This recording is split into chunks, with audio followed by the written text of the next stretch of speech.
Time to get into some DFW sports, and we're going to try to move along quickly.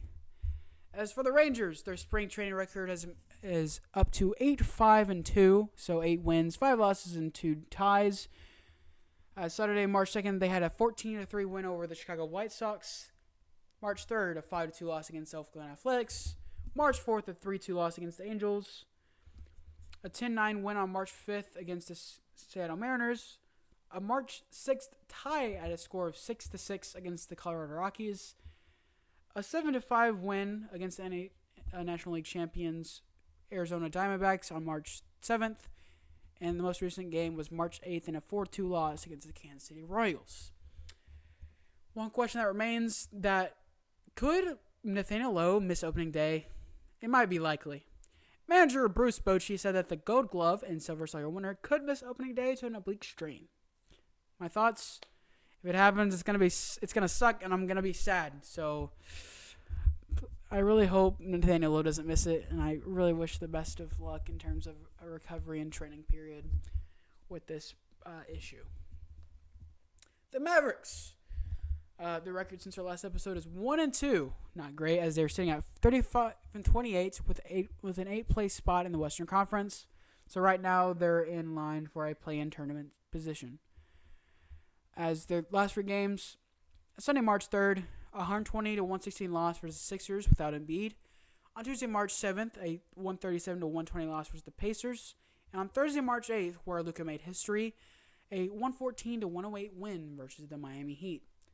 And in this game, Luka Doncic recorded his 4th consecutive 30-point triple-double, making him the first and only player to do such a thing.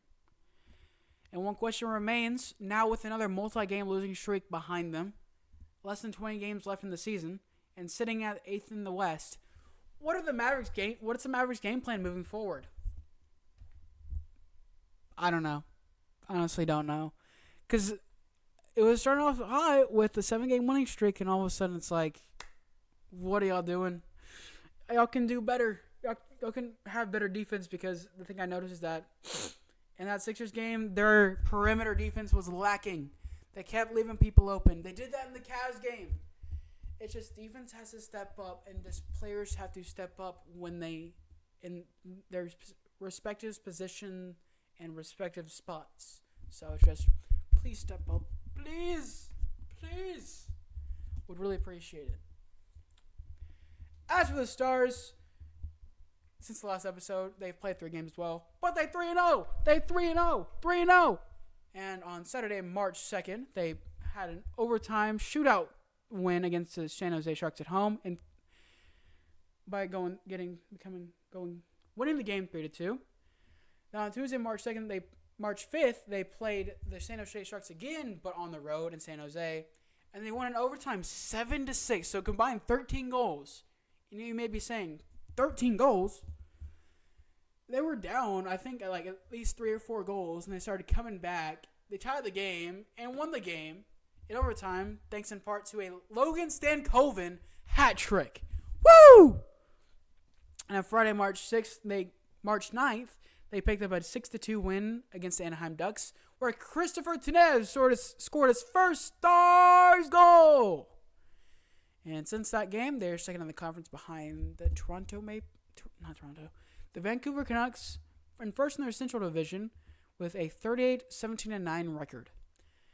The one question remains that will be rhetorical and just simply to think about is, with Chris Tarev on the squad and Nils Lundqvist and Yanni Hakanpää returning from the IR, what does this mean for the Stars moving towards the playoffs? It's a good question to consider. For the Cowboys, we're going to move along quick. As for the Cowboys, Tyron Smith time as a Cowboys is officially over, as he will be heading to free agency. The 2 questions that I have to consider are, what does this mean for the Cowboys and their O-line moving forward, and who will be his replacement? I got an answer to neither of those, because with how terrible the Cowboys are in terms of cap space and making free agency moves with Jerry Jones being their general manager, it's going to be tough to watch this offensive line next season. So, yeah. Speaking of offensive line, Zach Martin's contract received a restructure to benefit free agency as the team restructured the Pro Bowl guard's contract on Friday by converting a portion of his base salary into a signing bonus, which the move cleared $13 million to use in cap space. But the question that I have is, will the Cowboys use it? I highly doubt it. They'll probably make one or two moves, and that's it. They won't do anything. One player to consider in terms of a running back, besides Tony Pollard, is Derrick Henry, as he has basically made it clear that it seems like he could be playing in Dallas because he's bought a house in Dallas, he trains in Dallas, and he has a bunch of things that associate with Dallas. And could we see him in a Cowboys uniform next season? Now, it is made very clear that he's unlikely to return to the Titans, but the door is not officially closed. Yet, him coming to the Cowboys, I also see as very unlikely because Jerry Jones ain't going to see that. Jerry Jones ain't going to... I say this in the nicest way, is that I feel like Jerry Jones is not the smartest person to make that move for Derrick Henry to come to Dallas, considering the fact that he should be coming to Dallas because they wouldn't have to make that far of a drive. But if I'm being honest, I feel like it's going to be a plot twist where he goes to either Houston and stays in Texas, or he goes to a division rival in the not Commanders, but in the Eagles. So, Micah Parsons' contract, fifth-year contract option, was picked up as a defensive end and not a linebacker, as this move will save $2.7 million for the Cowboys, as they reportedly picked up his fifth-year option on his rookie contract and classified him as a defensive end rather than a linebacker, per Michael Geiken of the Dallas Morning News, a deal that will save the team a little under $3 million. And it'll be interesting to see how he'll perform next season, because if it wasn't for a lot of supposedly holding calls and just simply not performing when necessary, especially just that statement of not performing when necessary just goes along to the entire Dallas Cowboys team. Depending on the results of the upcoming 2024-25 season, it'll be interesting to see how this plays out. Now, and for our final talk, and I'm going to make this really quick, keep it under a minute. Since Tony Pollard has officially entered free agency and doesn't get a franchise tag or anything, could we see, where will he go? Could we see him return? Could we see a quote, taking a discount on a contract to make his return? Or will he be heading elsewhere? As his time may not be over after all with the Cowboys, as Calvin Watkins of the Dallas Morning News reported Pollard is, quote, open to returning, even if the Cowboys offer a contract from another, even if the Cowboys offer is slightly lower than a slightly higher contract from another team. And a team official also said the expectation is Pollard will get offers elsewhere and then talk to Dallas.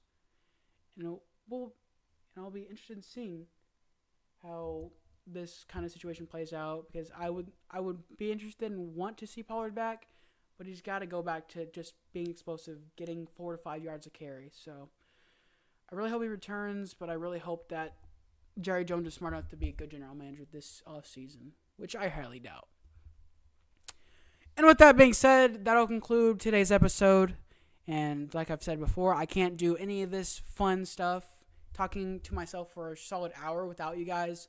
So I appreciate you all sticking around to spend time out of your day to listen to me talk about sports, even if it's a lot of tangents, rambling, and redundancy. So that'll conclude today's episode. Hope you all enjoyed. And with that being said, I'm Dak, and this is Dak Talk Sports, the place to be to get caught up on all weekly sports news. Adios, amigos.